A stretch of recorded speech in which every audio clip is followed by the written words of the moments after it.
Now to your top 10 headlines in just 2 minutes. Disgraced South Carolina lawyer Alex Murdaugh has been convicted of murder in the shooting death of his wife and son. The jury deliberated for less than 3 hours before finding him guilty of 2 counts of murder. He faces 30 years to life in prison without parole when he's sentenced.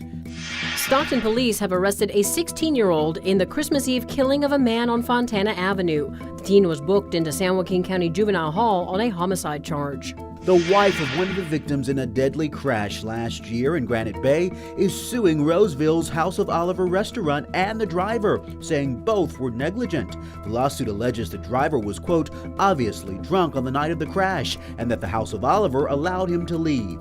The CHP is not released if alcohol or drugs were a factor in the crash.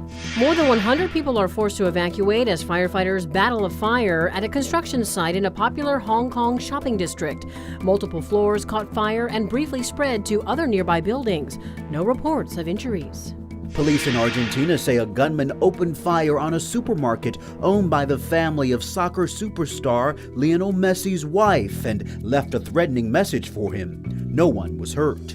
The death toll from this weekend's deadly migrant boat crash in Italy has risen to 65. That as police say the suspected smugglers charged those migrants 8,000 euros, nearly $8,500 each, for the voyage from Turkey to Italy. Senator Dianne Feinstein is recovering at the hospital tonight from shingles. She hopes to return to the Senate later this month. Feinstein recently announced plans to leave the Senate when her current term expires.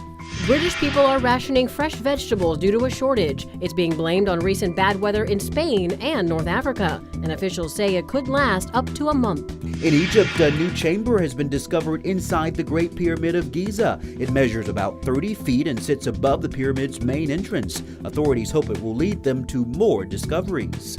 Peruvian National Police are investigating after finding a mummy in a delivery man's cooler bag. The man said the mummy, which he calls Juanita, had belonged to his family for 30 years after talks to donate the piece to a museum failed. He called it his spiritual girlfriend. And those are your top 10 headlines in just 2 minutes.